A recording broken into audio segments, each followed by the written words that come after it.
구원이란 말은 건짐받는다. 위험의 자리에서 건짐을 받는다라는 그러한 의미입니다.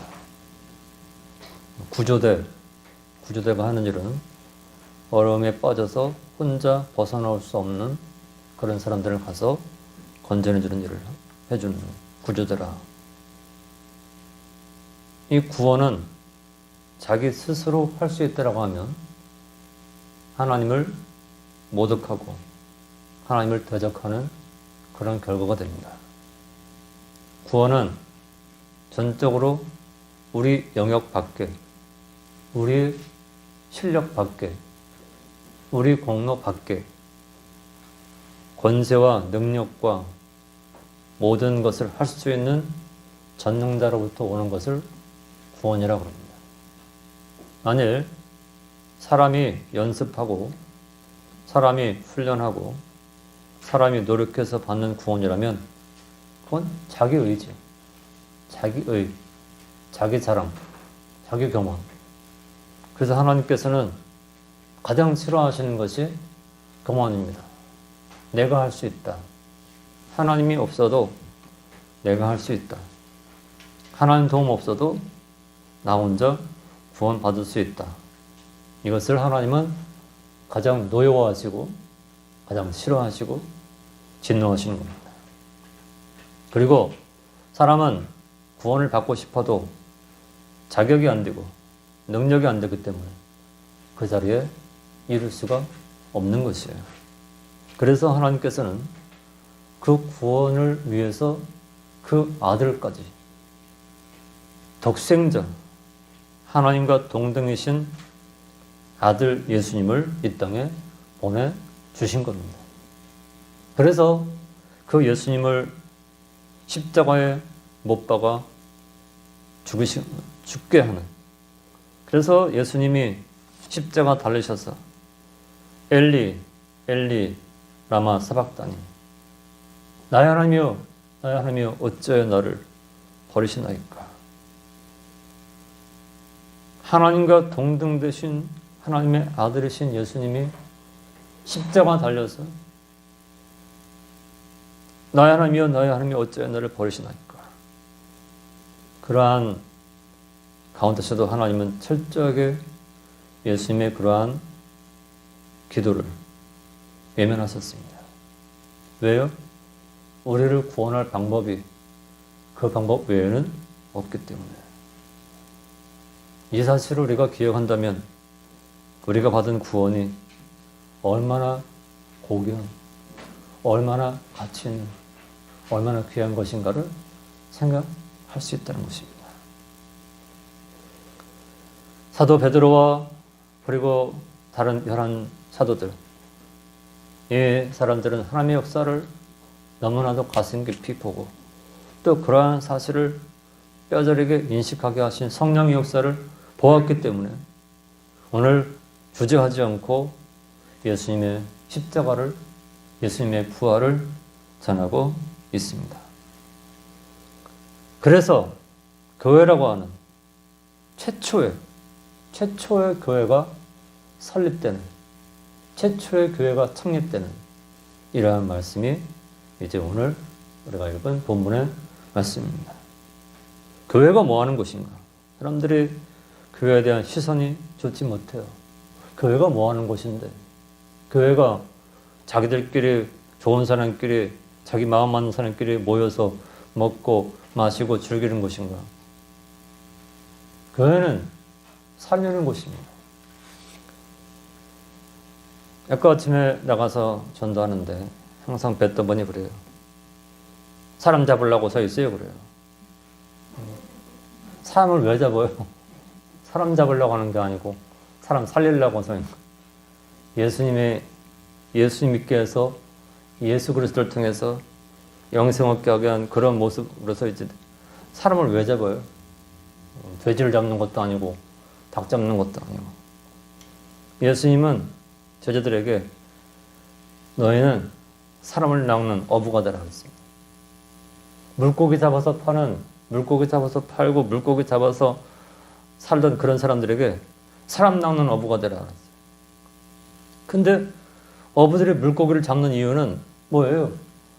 산 거, 발딱발딱 뛰는 살아있는 물고기를 잡아다가 그 될 수 있으면 신선한 때 빨리 팔아서 그 사람들이 그걸 신선하게 끓여 먹든 또 어떻게 해 먹든 절여 먹든 그렇게 하도록 산 것을 죽이는 일이 어부들의 일입니다. 근데 사람 낚는 어부는 구원의 자리에 이르지 못한 영원한 지옥 갈 영원한 멸망받을 사람들을 살려서 그들을 불러서 살리는 일을 하는 사람들이 바로 사람 낚는 어부예요. 그러니까 사람 잡으려고 사람을 이렇게 그분 말은 사람을 잡는 거라 잡아서 교회 오세요. 그렇게 말을 했지만 사람을 죽이는 제가 사람 잡는 잘못하면 사람을 잡을 수 있구나. 잘못하면 예수 그리스도가 아닌 다른 것이라면 오히려 사람을 잡을 수가 있구나. 그런 생각을 제가 했는데 오늘 사도 베드로와 이 사도들은 사람을 살리기 위해서 영혼을 살리기 위해서 성령의 역사로 담대하게 예수 그리스도의 십자가와 부활을 증거하는 이 일을 담대하게 했다는 것입니다. 그런데 이 일은 어느 날 갑자기 일어난 일이 아니고 이미 수천 년 전부터 계획된 일이었다. 그래서 제일 가깝게 주전 830년경에 살았던 요엘 선지자가 외쳤던 말씀을 먼저 인용했습니다. 성령께서 임하셨어. 성령께서 임하셨어. 절망과 또 많은 어려움에 처한 사람들이 성령의 역사로 기쁨을 얻고 그래서 예수 믿는 사람들은 뭐 세상적으로 대단한 것이 없어도 뭐 이렇게 기뻐하는지 뭐 때문에 그렇게 기쁜지 그 속에 생수의 생명의 강이 생명의 샘이 흐르기 때문에 기쁜 거예요. 세상이 멸망할 것 같고 세상이 요란해도 거기서 기쁨을 드립니다. 예수 그리스도로 말미암아 기쁨을 드립니다. 이것이 바로 예수 믿는 사람들의 신비로운 경험입니다. 경험. 그래서 처음에는 예수를 믿기 전에는 교회 나올 때 다른 목적으로 나오죠. 부자 되기 위해서, 돈 벌기 위해서, 성공하기 위해서 나오지만 예수를 믿어보니까 이젠 그건 다음 가장 중요한 건 이 생명이지 그것은 그저 그렇게 대단한 것이 아니에요. 그래서 이제는 예수만 붙잡고 예수만 의지하면서 살아가는. 그래서 82장 찬송가 같은 그런 가사가 생각해보면 너무 놀라워요. 어떻게 이런 가사를 이런 믿음의 사람들이 조세프 스웨인 이런 목사님이 이제 썼는데 나의 기쁨, 나의 소망 되시며 나의 기쁨이 되시고 나의 소망이 되시고 나의 생명이 되시고 밤낮 불러서 찬송을 드려도 늘 아쉬운 마음뿐이다. 그런 믿음의 사람들이 있었기에 오늘까지 이러한 믿음이 전수되어 왔고 뭐 잠깐 낮에 몇 시간 부르는 게 아니야. 밤낮 불러서 찬송을 드려도 늘 아쉬움. 주님 내가 어떻게 하면 더 그 위대하신 이름을 높일 거야. 오늘 요엘 선지자가 예수님이 이 땅에 오셔서 이 모든 구속 역사 이루시고 승천하신 뒤에 성령께서 오셔서 오순절 성령이 임하셔서 주시는 그 놀라운 역사들을 예언했는데 그 예언이 이제 실제가 됐습니다. 또 다윗이 주전 베드로가 외치던 당시 주전 1000년경에 예수님이 무덤에 죽으시고 무덤에 장사되실 것을 예언했고 또 무덤에서 부활하실 것을 예언했고 하늘에 올라가실 것을 예언했고, 여기 35절 말씀처럼 주께서 내 주에게 말씀하시기를 내가 내 원수로 내 발등상 되게 하기까지 너는 내 우편에 앉았으라 하셨도다. 그래서 우리가 사도신경 고백할 때 그러잖아요. 하늘에 오르사 전능하신 하나님 우편에 앉아 계시다가, 바로 그 말씀이 이미 예수님이 이 땅에 오시기도 전에 1000년 전에 다윗이 마치 옆에서 보는 것처럼 그것을 예언했던 것입니다. 그래서 다윗을 선지자라 30절에 말씀을 한 것이죠. 오늘 그러한 기초, 그러한 반석 위에 세워진 초대교회가 성장하는 그런 모습을 보여주고 있습니다. 함께 살피면서 어려운 시대지만 그래도 이러한 시대에 교회가 있다. 이러한 교회가 세워져 있다는 사실이 우리에게 감사고 희망이라는 사실을 다시 한번 생각하면서 이 말씀을 살펴보도록 하겠습니다. 첫 번째는 37절로 42절 말씀인데, 초대교회가 제시한 구원의 기초입니다. 그 구원의 기초들. 저희가 이 말을 듣고, 37절에 저희가 이 말을 듣고, 무슨 말이에요? 요엘 선지자 830년 전에 예언했던 요엘 선지자를 통해서 증거된 말씀, 성령 강림의 말씀, 그리고 1000년 전에 다윗을 통해서 예언한 예수님의 십자가, 예수님의 죽으시고 무덤에 장사되시고 그리고 부활하신 그러한 말씀의 성취, 그리고 하늘에 오르시고 하나님 우편에 앉아 계시다가 이제 다시 오실, 이러한 말씀들을 듣고, 그러면 우리가 예수를 죽이는데 함께 한편이 되고 거기에 협력하고 또 예수를 믿자는데 어떻게 할까? 저희가 이 말을 듣고 마음에 찔렸어요. 네, 자기들이 그 예수를 대적하고 그 예수를 거부하고 그 예수를 배척했기 때문에 그게 마음에 찔려요.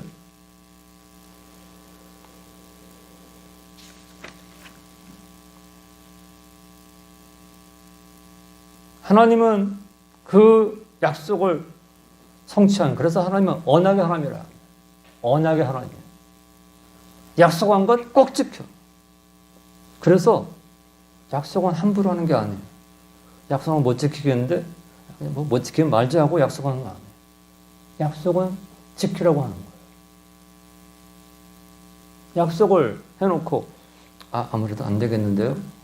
그러면 실없는 사람이 돼요. 실없는 사람이. 아니면 그 약속을 하기 전에 그것이 정말 지킬 수 있는지 없는지 확인을 해보고 하든지, 약속해놓고 안 되겠는데요? 그럼 그 사람은 불성실한 사람이 돼요. 하나님은 약속을 하시고 한 번 하셨든 2번 하셨든 10번 하셨든 100번 하셨든 약속을 하시고 어긴 적은 한 번도 없으신 분이에요. 그래서 하나님은 요엘을 통해서 다윗을 통해서 말씀하신 그 말씀, 약속을 그대로 어떻게 현실을 되게끔, 오늘 우리에게 천국에서 영원히 주님과 함께 왕노릇 탄다 약속하셨어요. 죽어봐야 알지 그런 게 있을까? 그렇게 말하는 사람들이 많아요. 그것은 아직 하나님 약속을 못 믿는 거예요. 죽어서 만약에 없으면 어떻게, 천국이 없으면 어떻게, 다 소용없잖아. 그것은 하나님을 불성실한 하나님으로 인정하는 거예요. 성경 66권 하나님 약속은 한 말씀도 헛되게 한 말씀이 없어요. 그래서 우리가 이 말씀을 믿는 것이죠. 그래서 교회 예배의 중심이 말씀입니다. 다른 것이 아니에요. 그 말씀이 그대로 이루어져서, 그러면 우리가 예수를 믿지 않기 때문에 멸망에 들어가는데 그럼 어떻게 할꼬? 마음에 찔려서 베드로와 다른 사도들에게 물어 가로되 형제들아 우리가 어찌할꼬?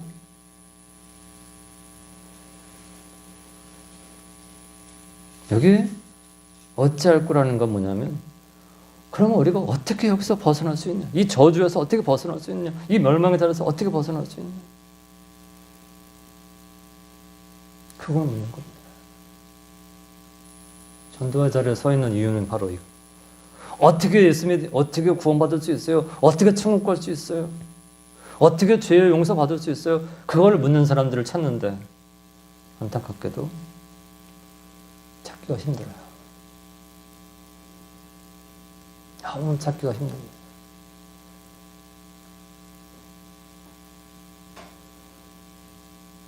원리가 있습니다. 세상에는 다. 원리가 있습니다. 비행기가 저 쇳덩어리가 그렇게 무거운 쇳덩어리가 거기다 사람을 싣고 사람을 태우고 물건을 거기다 가득 싣고 어떻게 공중에 떠요? 이해가 안 갑니다. 쇳덩어리가 어떻게 뜨는지. 공기 저항을 이기고 하나님 정하신 법칙을 발견해서 뜨는 거예요. 그 원리가 아니면 절대로 그렇게 무거운 수백 톤의 비행기가 어떻게 공중에 날아서 날아갈 수 있어요? 하나님 정하신 원리를 알면 만유 인력 모든 것은 다 아래로 떨어지는 거예요. 그래서 그 인력으로 인해서 몇 킬로인지 몇 그램인지 수학 공식 수학이 얼마나 초등학교, 중학교, 고등학교, 대학 수학을 중학교까지만 해도 고등학교 들어가면 와 이렇게 수학이 복잡한 거. 대학 수학은 거기다 더하고 이걸 어떻게 푸나? 근데 그 수학 그렇게 복잡한 수학도 풀 수 있는 원리가 있어요. 공식입니다. 공식이 있으면 공식에 대입하면 다 풀어요. 그래서 수학 선생님들은 수학 교수들은 공식만 잘 외워서 거기에 대입하면 돼. 공식을 자꾸 잊어버리고 공식을 제대로 활용 못하니까 못 푸는 거지. 이거 어떻게 풀지? 그래서 문제 하나 나오면 그 문제 하나 가지고 이만한 시험지 하나에다가 딱 그걸 푸는 거예요. 어찌할꼬? 이거 어떻게 푸나? 이거 어떻게 풀까?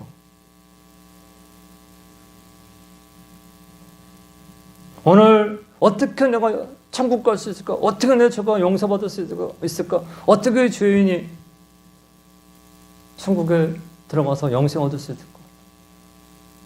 그 공식이 도대체 뭡니까? 그 공식은 어떻게 됩니까? 어떻게 됩니까? 그거 묻는 거예요, 지금 37절에.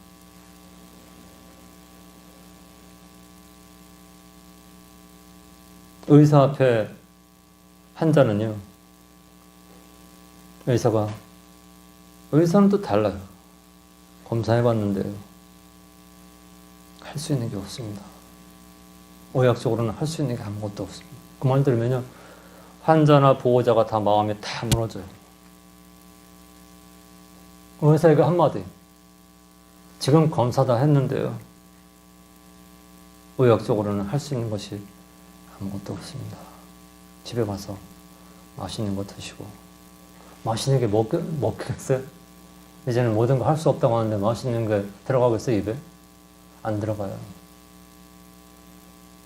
하고 싶은 거 하라는데, 아니, 얼마 있으면 죽는다는데 뭘 하고 싶어요?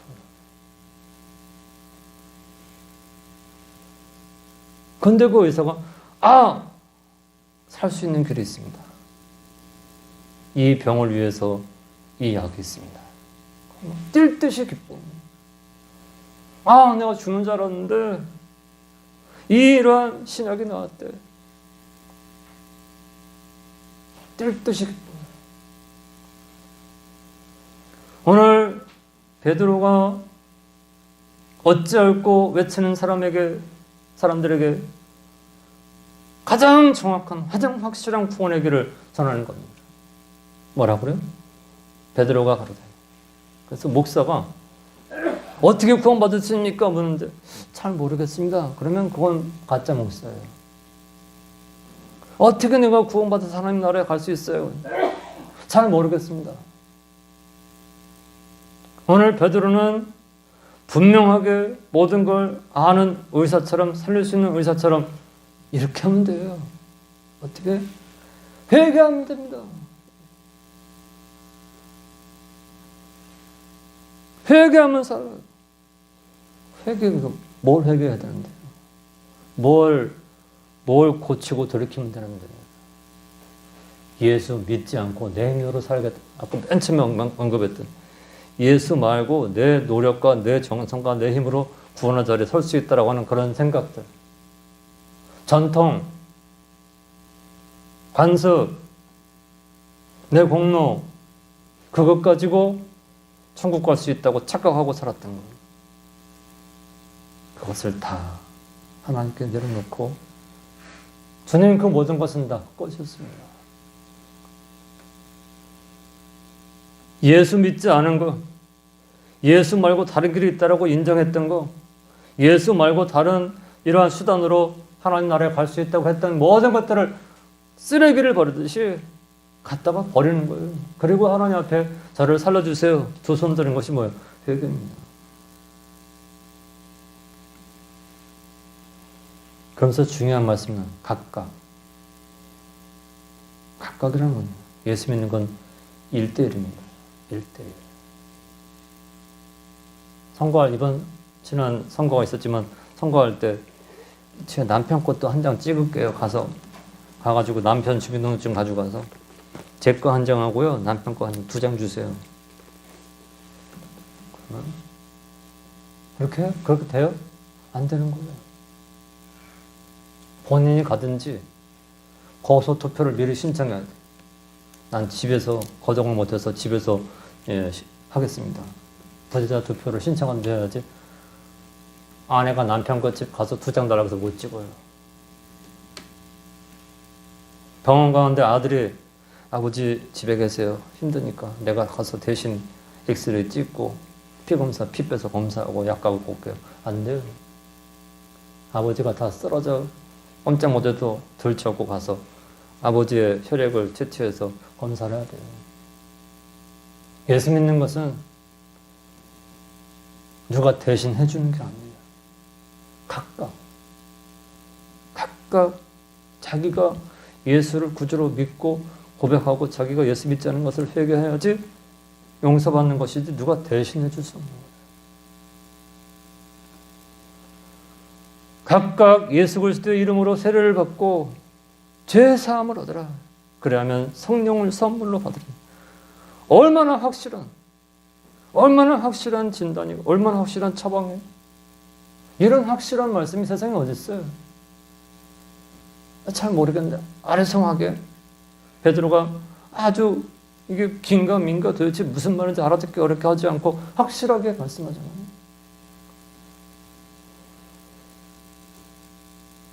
요한복음 16장 9절 말씀 보면요. 죄가 뭐냐? 죄는 예수 믿지 않는 것이 죄라는 죄. 죄 중에 제일 큰 죄는 세상에서 죄 중에 제일 큰 죄는 예수 믿지 않는 죄입니다. 그래서 어느 교인이든지 어느 가정이든지 어느 사회든지 국가든지 살 길은 뭐냐? 하나님께 회개하면 돼요. 아무리 소망이 없어도요. 0.00000% 이제는 전혀 소망이 없어. 그래도 하나님께 회개하면 살 길이 열리는 것입니다. 오늘 이 사실을 성경이 증거하는 것입니다.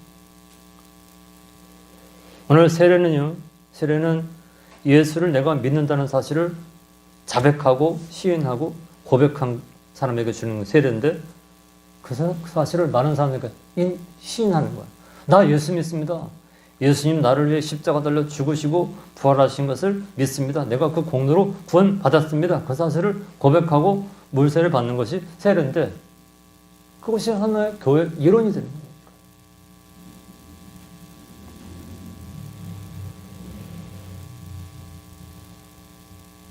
구원받기 위한 조건이 아니라 세례는 구원받은 사람이 구원받은 것을 확증하는 사인입니다. 표.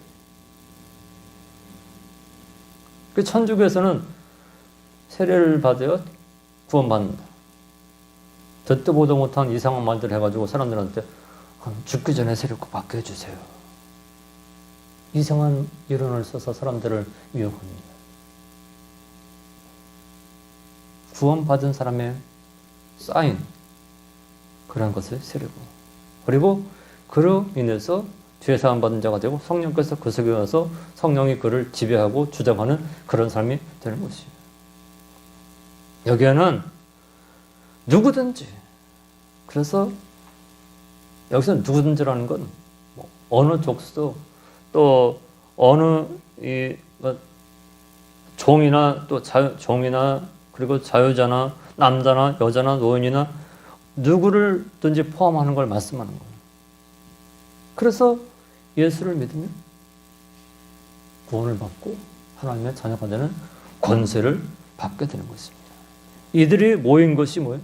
교회라는 것이에요. 이러한 모임은 누가 해칠 수가 없어요. 이 모임을 해치려고 하면 그가 먼저 하나님 무서운 심판을 당하고 맙니다. 그래서 교회를 대적하는 것은 하나님을 대적하는 것이고, 머리 대신 예수 그리스도를, 그 머리를 해치기 위한 것이기 때문에 하나님은 절대로 교회를 대해서 상대한 자들을 용납하지 않는 것을 교회 역사를 통해서 보여주고 있습니다. 어디 예수님이 유일한 구원의 조건으로 받아들여집니다. 그래서 그 예수님을 인해서 구원받고 그것을 감사하고 그것을 전파하는 이런 일이 42절까지 놀랍게 증거되면서 3,000명 사도들이 세례 주느라고, 그때는 그저 예수를 고백하면 곧바로 세례 주느라고 3,000명이면요 엄청난 숫자예요.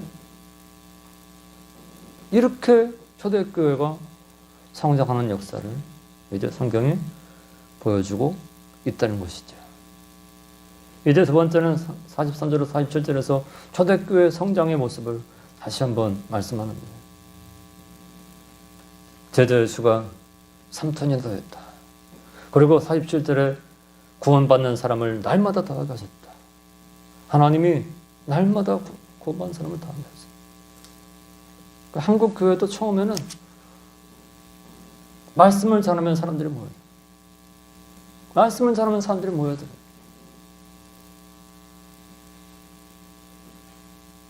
그러나 기독교가 쇠퇴해지기 시작하면 아무리 가서 외쳐도 듣는 사람들이 없어요.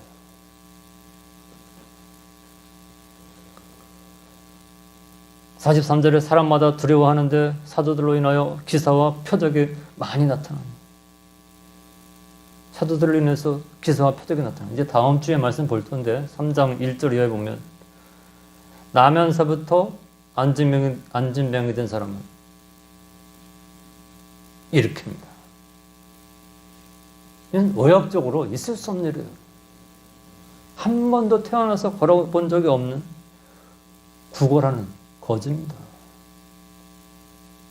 그런 구걸하는 거지를 향해서 나사렛 예수 그리스도 이름으로 일어나 걸으라, 그렇게 말하니까 일어나서 발과 발목에 힘을 얻고 일어나서 하나님을 찬송하는, 하나님을 찬미하는 그런 기적이 일어난 것이죠. 근데 오늘날 많은 사람들이 예수를 믿는 그것은 뒷전이고 그런 기적만 되겠다. 내 병만 좀 낫게 해주시고, 내 사업만 좀 잘 되게 하시고, 나 좀 건강하게 해주시고, 나 좀 코로나 안 걸리게 해주시고, 내 집안이 잘 되게 해주시고, 형통하게 해주시고. 구원은 별로 대단하지 않고 내가 세상에서 잘 살게.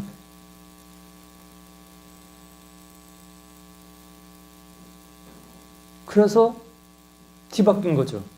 본들이 뭐가 우선해야 되는지 그게 바뀌어져가지고, 뭐가 앞이고 뭐가 뒤인지 혼동이 돼버려요. 그건 혼란이라고 그래요. 예수 믿고 구원받아 영원한 천국 백성 된 것이 얼마나 크고 놀라운 복인데 이젠 그건 별로 중요하지 않고 세상에서 그 기적, 세상에서 기적 베풀어줘. 그래서 목상은 머리에 손 얹고 기도. 하나님 이 병이 떠나게 해주십시오. 이 병아 떠나라. 그러면서 나는 그냥 그것으로 만족을 얻고 본질이 흐려져 버리는 거예요. 그래서 교회가 쇠퇴하게 되는 그런 일들이 일어나게 되는 것입니다. 이 초대교회는 하나님이 놀라운 기적을 베풀어 주셨습니다. 기적이라는 건 이 일상에서 일어나는 일이 아니라는 겁니다. 일상에서. 죽은 자를, 베드로가 죽어서 이제 시신을 깨끗하게 씻어서 눕혀놓은 그 시신을 향해서, 아니, 죽어가는 사람도 아니고 이미 죽어서 송장이야, 송장. 시신한테 가서 베드로가 도르가야 일어나라. 사도행전 9장 36절에서 43절에 있는 말씀인데 베드로 사도의 절정, 죽은 자를 살리는 도르가야 일어나라. 세상에 죽었던 자가 눈을 뜨고 일어나 앉았습니다. 안진매가 일어난 거는 앉아있다고 안진매가 일어났어. 석영이 눈을 뜬 거는 석영이 눈을 뜨고, 이것도 과학적으로는 있을 수 없는, 의학적으로는 있을 수 없는 일인데 죽은 자가 완전히 죽어서 모든 게 끝난 장례를 앞둔 사람에게 일어나라. 이거는 상식적으로 과학적으로 절대로 입증이 안 돼요. 근데 하나님은 이 복음에 증거되게 하기 위해서 그런 일을 일으키셨습니다. 그래서 지금도 아프리카 같은데 완전 오지, 사람이 약도 없고 살 수 없고 아무것도 없는 그런 데 선교사가 가서 다른 방법이 없어. 하나님, 얘들이 예수를 믿고 따르는데 이 병을 고쳐주십시오. 그럼 하나님 어떻게? 털어주시는 거예요. 근데 밥 먹듯이 맨날 병 있는 사람들 얹혀놓고 기다리면 하나님 낫게 안. 어쩌다가 이렇게 되는 것이 기적인데 매일 밥 먹고 그것만 하면 그거는 평적이 돼. 평범한 일이 돼. 그렇게 합니다. 복음이 증거되기 위한 하나의 방편으로 이런 일을 한 것인데 그것이 주가 돼가지고 전달하고 갔는데 시신을 쭉 끌고 와서 살려주세요. 그것은 있을 수 없다는 거죠.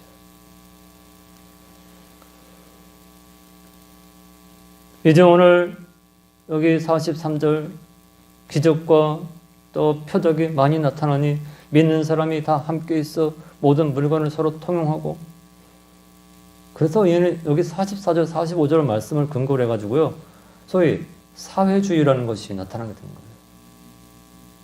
거예요. 우리 서로 힘들게 살지 말고 있는 거 다 갖다 같이 모아서 서로 똑같이 분배해서 살자.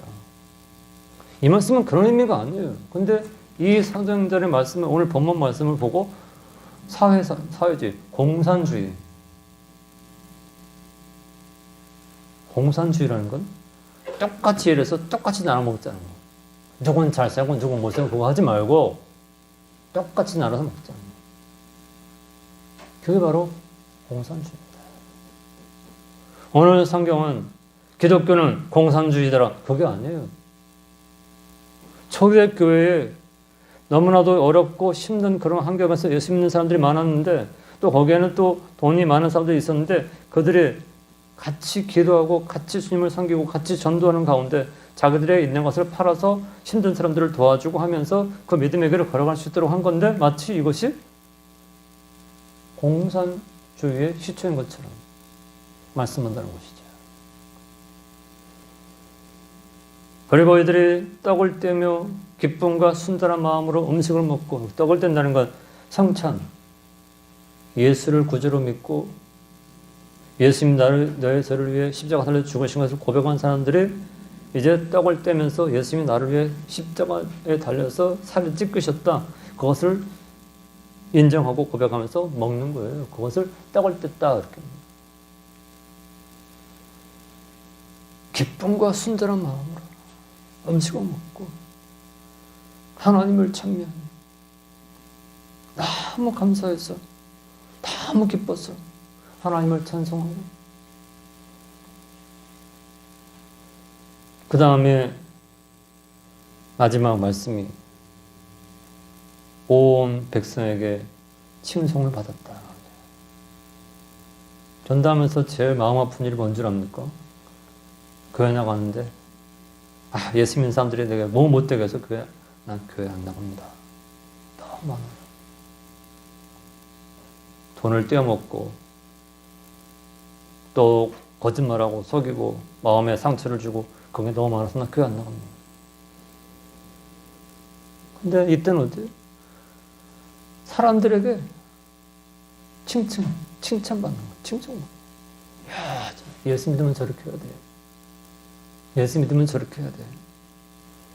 그러면서 교회가 점점 왕성한 성장을 이룬 초대교회 이러한 성장을 오늘 성경이 우리에게 보여주고 있습니다.